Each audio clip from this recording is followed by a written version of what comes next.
Salam Harvester dimanapun Anda berada. Sungguh merupakan anugerah yang luar biasa kita dapat berjumpa kembali di dalam program Worship Night Goodness of God.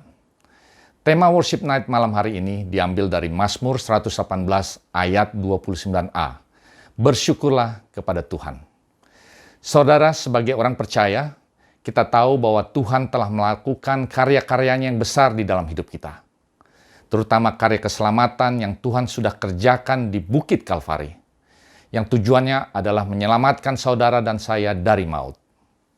Untuk itu, sepatutnya kita kembalikan rasa syukur kita dan terima kasih kepada Tuhan dengan puji-pujian dan ucapan syukur kepadanya. Mari kita bersama-sama fokus, memberikan waktu dan pikiran kita untuk bersekutu bersama, menikmati lawatan Tuhan, menjamah hidup saudara dan saya. Tuhan Yesus memberkati. Salam Harvesters yang dikasihi Tuhan, selamat malam. Sangat bersyukur malam hari ini kita berjumpa kembali dalam acara Worship Night Harvest Gospel Studio Goodness of God. Satu kerinduan yang sangat besar, lewat acara ini kami mengajak Harvesters memuji menyembah Tuhan bersama-sama dengan kami. Sehingga lewat acara ini, nama Tuhan bisa dimuliakan. Dan kiranya juga lewat acara ini, bisa menjadi berkat buat kita semua. Mari kita menyembah Tuhan sama-sama, memuji Tuhan. Tuhan Yesus memberkati kita semua.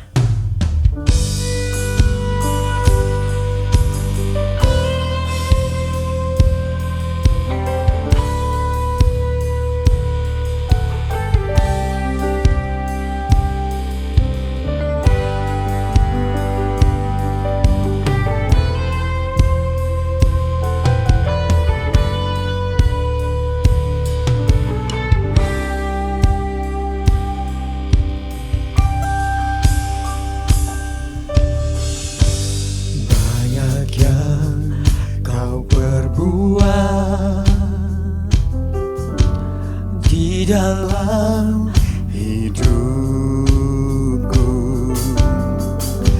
rancangan indahmu terjadi di hidupku. Bapa yang mengerti segala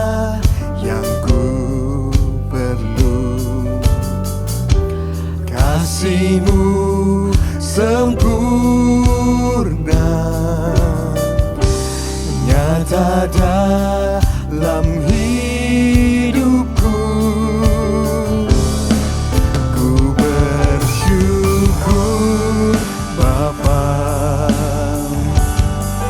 ku bersyukur Tuhan, buat kasih setiamu di dalam hidupku. Ku bersyukur, kami bersyukur. Ku bersyukur Bapa, ku bersyukur Tuhan, buat kasih setiamu dalam hidupku. Ku bersyukur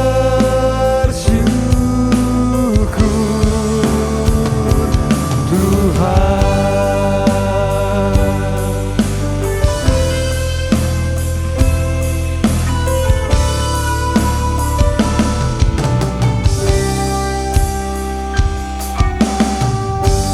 Banyak yang Kau berbuat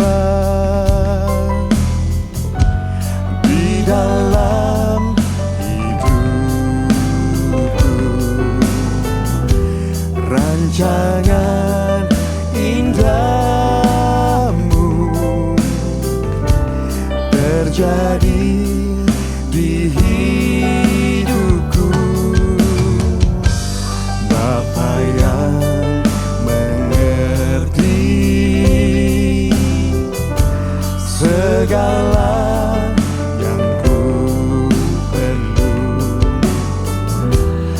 kasih-Mu sempurna, nyata dalam hidupku. Ku bersyukur Bapa, ku bersyukur Tuhan, buat kasih setiamu di dalam hidupku. Ku bersyukur, kami bersyukur, ku bersyukur Bapa, ku bersyukur Tuhan,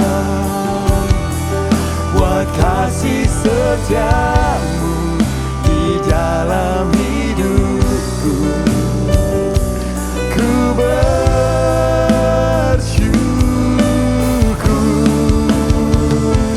Tuhan.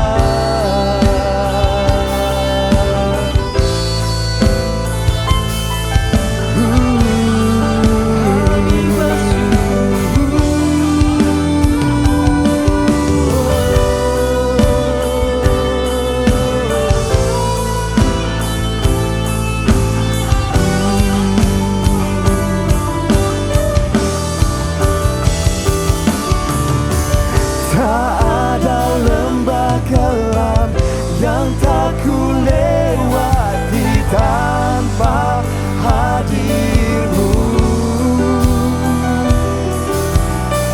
Hatiku takkan gentar, sebab ku tahu tangan-Mu yang menopangku. Tak ada lembah kelam yang tak ku lewati tanpa hadir-Mu. Hatiku takkan gentar, sebab ku tahu tangan-Mu yang menopangku. Kaulah Yesus, Kaulah Tuhan, hanya Kau ku percaya. Kaulah Yesus, Kaulah Tuhan, harapan hidupku. Ku bersyukur Bapa, ku bersyukur Tuhan, buat kasih setiamu di dalam hidupku. Ku bersyukur, ku bersyukur Bapa, ku bersyukur Tuhan, buat kasih setiamu di dalam hidupku. Ku bersyukur, ku bersyukur Bapa, ku bersyukur Tuhan, buat kasih setiamu di dalam hidup.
Bersyukur selalu bagi kasih-Mu di dalam hidupku.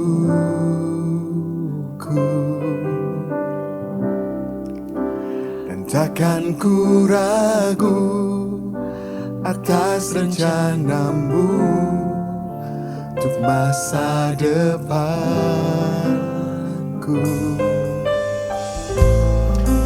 Sebagai Bapa yang baik, takkan pernah Kau melupakanku. Sebagai Bapa yang sangat baik, takkan pernah Kau meninggalkanku. Ku kan menari dan bersuka karena-Mu, oh Yesusku. Dan ku kan minum air-Mu bagai rusa rindu. Selalu ku hidup dalam-Mu dan hidup-Mu di dalamku, oh Yesusku. Kau sangat ku cinta.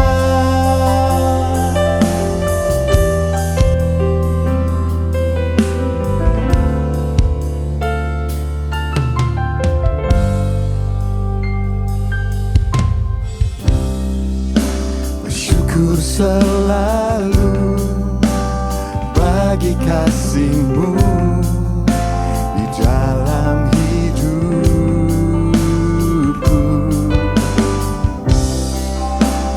Takkan ku ragu atas rencana-Mu untuk masa depanku.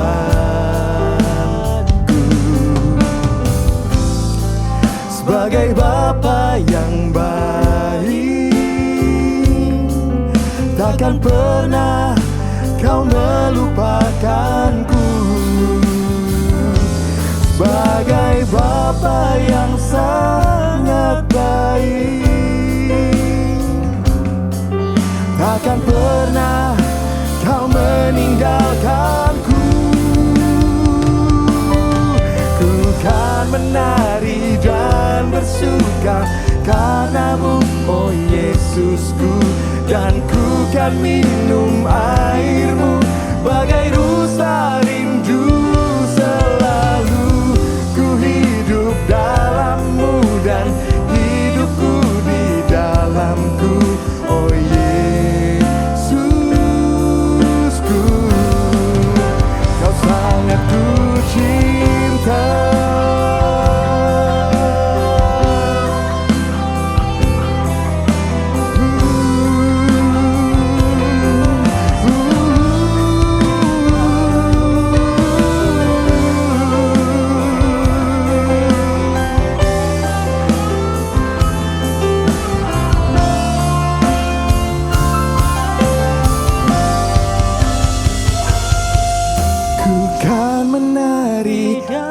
Bersuka karena-Mu, oh Yesusku. Dan ku kan minum air-Mu bagai rusa rindu. Selalu ku hidup dalam-Mu dan hidup-Mu di dalamku, oh Yesusku.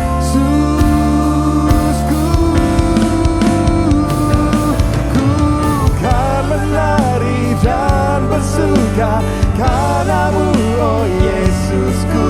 Dan ku kan minum air-Mu bagai rusa rindu. Selalu ku hidup dalam-Mu dan hidupku di dalamku, oh Yesusku.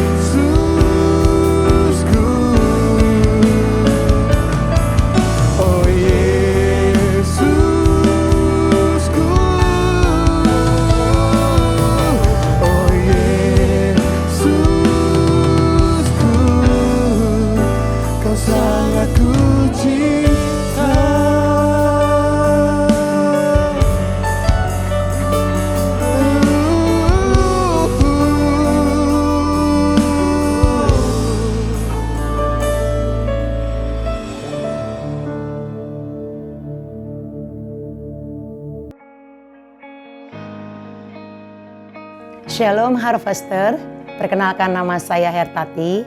Saya berasal dari Kota Tebing Tinggi, Sumatera Utara. Letak Kota Tebing itu ada di antara Kota Lubuk Pakam, lalu Tebing Tinggi, lalu Pematang Siantar. Pada kesempatan kali ini, saya ingin berbagi kesaksian saya sehubungan dengan pelayanan dan panggilan di dalam Tuhan.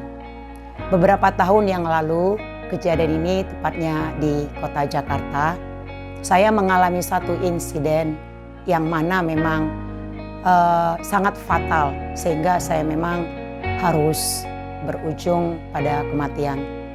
Saat itu saya juga sudah divonis bahwa saya sudah meninggal sehingga adik saya yang waktu itu menjaga saya di rumah sakit menelpon ibu saya dan ibu saya ingin menjemput mayat saya dari Bandara Polonia. Nah, pada saat itu saya belum tahu apa itu yang namanya suara Tuhan, bahkan apa itu yang namanya jiwa-jiwa, panggilan, pelayanan. Saya belum tahu waktu itu. Lalu pada saat saya ada di dalam alam roh, di situ saya melihat bahwa roh saya itu terpisah dengan tubuh saya. Saya dibawa pada level 1, yang mana waktu itu saya masih percaya saya belum ada di antara surga ataupun neraka. Mengapa? Karena saya lihat di sekeliling saya itu ada awan putih. Tetapi kalau saya lihat itu awannya memang tidak menyakitkan mata. Seperti itu. Lalu pada level 1 itu, pada tingkatan pertama, saya mendengar ada suara yang saat ini saya yakin itu suara Tuhan. Waktu itu suara itu berkata kepada saya, "Maukah kamu mengikut aku?" Lalu dengan spontan saya menjawab, "Iya, saya mau mengikut engkau." Lalu suara itu diam dan saya sendirian di situ. Kemudian saya dibawa masuk kepada level kedua. Di situ saya juga melihat kondisi yang sama bahwa di sekeliling saya, di sekitar saya banyak awan-awan putih seperti itu dan tidak menyakiti mata seperti itu. Lalu saya mendengar suara yang kedua dengan pertanyaan yang sama, "Maukah kamu mengikut aku?" Lalu saya jawab, "Iya, saya mau mengikut engkau." Lalu suara itu diam lagi dan saya juga masih ada di dalam level 2 itu, tingkatan kedua. Dan saya tiba-tiba dibawa lagi ke level ketiga.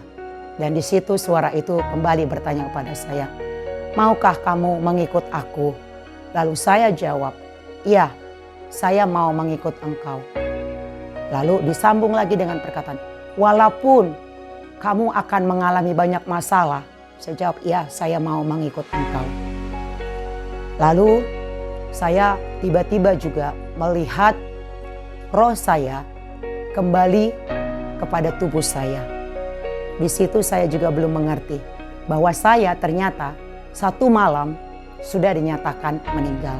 Dan ibu saya yang bersiap-siap untuk menjemput mayat saya waktu itu juga belum tahu bahwa roh saya, hidup saya sudah kembali. Nah, saya boleh katakan Bapak Ibu, waktu itu Tuhan memberikan pada saya second chance of life, kesempatan hidup untuk kedua kali. Untuk itu saya mulai cari Tuhan. Beberapa tahun kemudian saya mulai dibawa masuk kepada pelayanan, kepada ibadah-ibadah, kepada fellowship persekutuan doa. Dan di situ saya tanya Tuhan, "Tuhan, apa yang harus saya kerjakan?" Karena saya juga belum mengerti, saya belum tahu. Lalu pada saat saya ingin pergi ke pusat kota Tebing Tinggi, waktu itu pagi hari, saya mendengar suara, "Kamu berbalik." Nah, saya tetap naik motor, saya tidak indahkan suara pertama itu. Lalu berkata kembali, "Balik kamu." Lalu saya putar motor saya, lalu saya parkirkan. Di situ saya melihat saudara sepupu kita, seorang ibu dan 2 orang anaknya. Setelah itu saya mendekati mereka. Saya tanyakan, "Ibu kenapa di sini?" Saya bilang. Lalu ibu itu menangis, belum menjawab. Saya tanya lagi, saya pegang pundaknya. "Ibu kenapa? Kenapa di sini?" Lalu ibu itu menangis dan menceritakannya kepada saya bahwa pergumulan hidupnya yang begitu berat dengan menanggung 2 orang anak yang juga suaminya juga sudah tidak tahu kemana waktu itu. Dan ibu inilah yang menjadi kepala rumah tangga. Lalu ibu itu bercerita kembali. Kemudian saya pulang ke rumah. Sebelumnya saya bilang sama ibu ini, "Bu, tunggu dulu di sini ya," saya bilang. Iya, dan ibu itu memang setia. Pada saat saya kembali lagi, saya bawa sembako waktu itu. Saya masih ingat, saya bawa gula, saya bawa minyak goreng, dan juga saya bawa beras. Saya serahkan kepada ibu itu. "Ibu, ini buat ibu," saya bilang. Lalu dia memang menangis. Nah, kejadiannya juga pada saat saya tahu bahwa panggilan saya saat itu adalah untuk membuka rumah singgah Bapak Ibu. Dan saya penuhi panggilan itu dengan tanya Tuhan, apa maksud Tuhan saat itu. Saya tidak mengerti. Lebih ajaibnya lagi Bapak Ibu, donatur yang dikirimkan Tuhan pada saya adalah teman-teman saya yang secara internasional mereka tinggalnya. Seperti di Amerika, kota California, dari Karibia, dan juga dari Prancis. Mereka lah donatur saya. Tuhan itu memang luar biasa. Sekalipun Tuhan membuka jalan awal, kita tidak perlu lagi memusingkan dari mana sumbernya untuk mengikuti pelayanan ini. Lalu sampai juga saat dimana corona datang, situ juga saya tetap memberi orang-orang di jalanan, memberi makanan, memberi materi, bahkan juga membawa mereka ke dalam doa-doa. Saya juga tetap tanyakan Tuhan, kali ini saya mau bawa apa ya ke jalan-jalan. Karena Tuhan berbeda-beda maunya Tuhan. Kadang Tuhan ada suruh, kamu bawa makanan ya. Atau kamu bawa doa ya, kamu doa saja. Atau memang ada cukup dengan materi, begitu uang, seperti itu.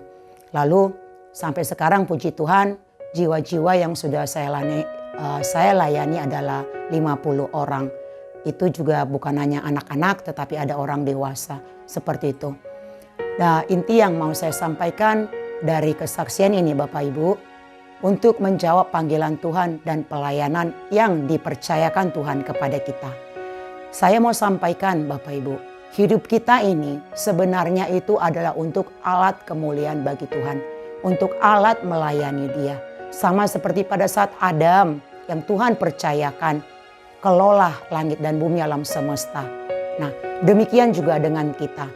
Kita bukan hanya untuk bangun tidur, lalu kita bekerja, lalu malamnya kita kembali lagi tidur. Bukan Bapak Ibu. Kita punya destiny, panggilan kita. Dan setiap orang panggilan itu berbeda-beda. Tergantung Tuhan mau memanggil kita sebagai apa. Apakah kita penginjil, apa kita porsiper, apa kita juga untuk sebagai donatur, apa juga kita hanya di jalan-jalan. Itu kita harus tanyakan sama Tuhan. Tuhan, apa panggilan saya? Dan apa fungsi saya? Tujuan hidup saya apa Tuhan? Seperti itu. Saya ingin mengajak Bapak Ibu-Ibu, mari kita tanya Tuhan, hidup kita ini tujuannya apa sih? Sehingga kita memang betul-betul berguna bagi alat kemuliaan bagi Tuhan.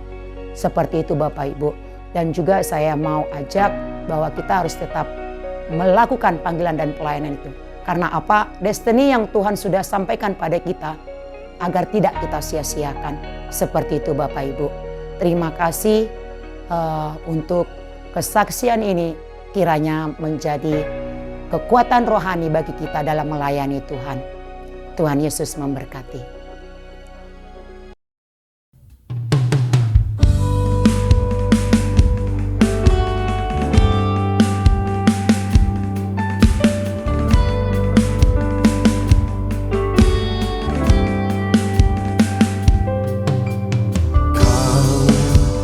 Cipta hidupku,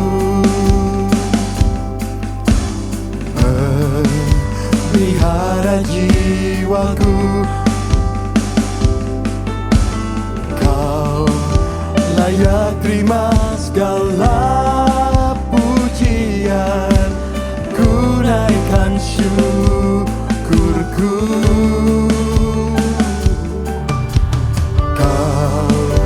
Pemilik hidupku,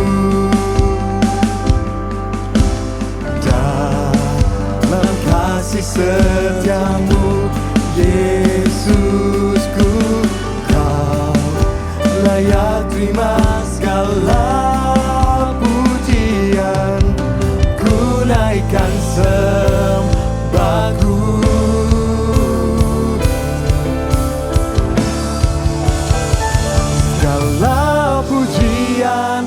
Dan syukur bagimu, Allah yang kuduslah namamu. Kaulah yang awal, yang akhir dari segalanya.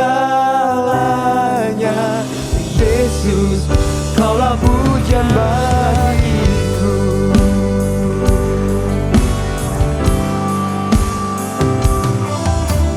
Kau pemilik hidupku, dalam kasih setiamu, Yesusku, kau layak terima segala pujian. Ku naikkan sembahku,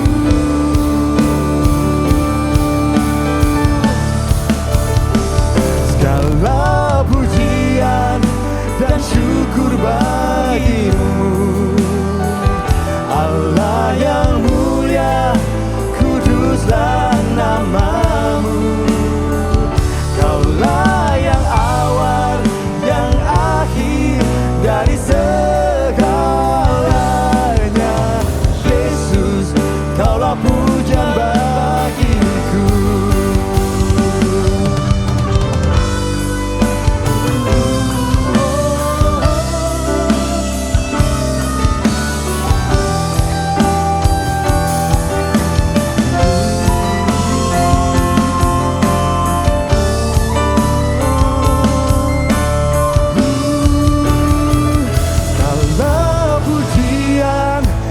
Syukur bagimu, Allah yang mulia, kuduslah namamu.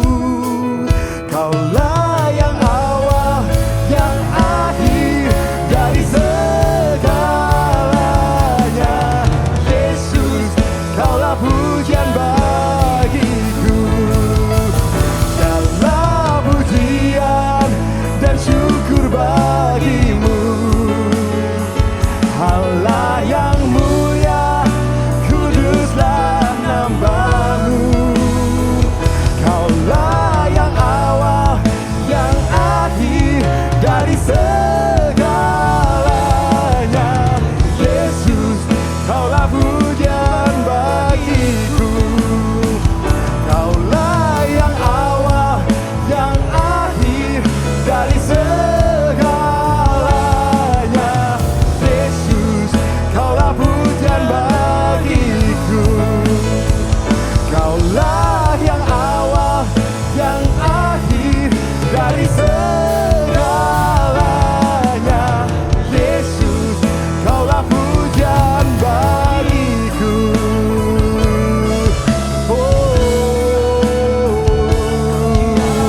Bagiku, pujian bagiku.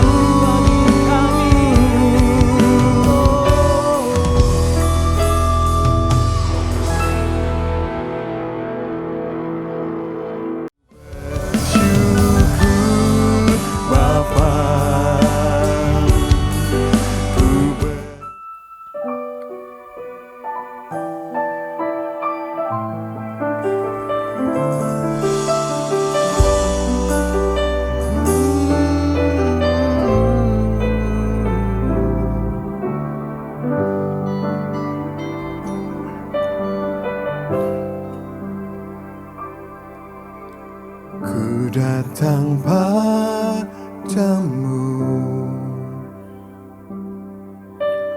membawa pujianku, hanya kekuatan hadiratmu sanggup menjaga hatiku. Mendekat padamu,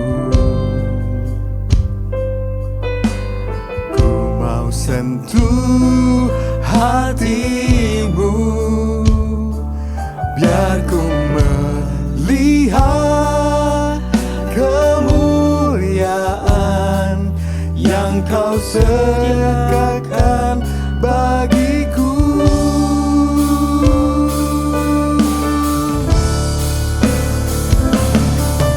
bagimu pujian, hormat, kemuliaan. Kaulah kebanggaan di dalam hidupku.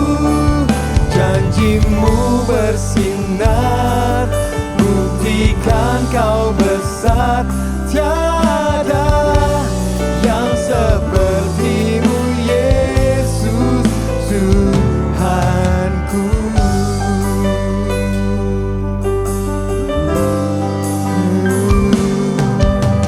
Mendekat padamu, Mau sentuh ku mau sentuh hatimu. Biar ku melihat kemuliaan yang kau sediakan bagiku. Oh, bagimu pujian, hormat, kemuliaan. Kaulah kebanggaan di dalam hidupku. Janjimu bersinar, buktikan kau besar. Tiada yang sepertimu, Yesus Tuhanku.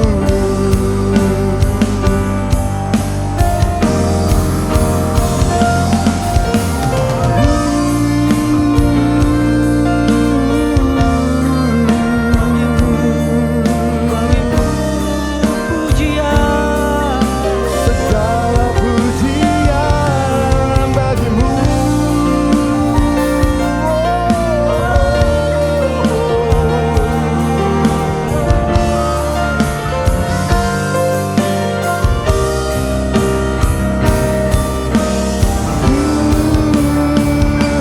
Bagimu pujian, hormat, kemuliaan. Kaulah kebanggaan di dalam hidupku. Janjimu bersinar, buktikan kau besar. Tiada yang sepertimu, Yesus Tuhanku.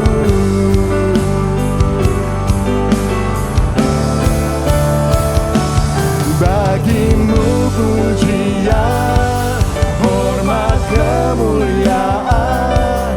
Kaulah kebanggaan di dalam hidupku. Janjimu bersinar, buktikan kau besar. Tiada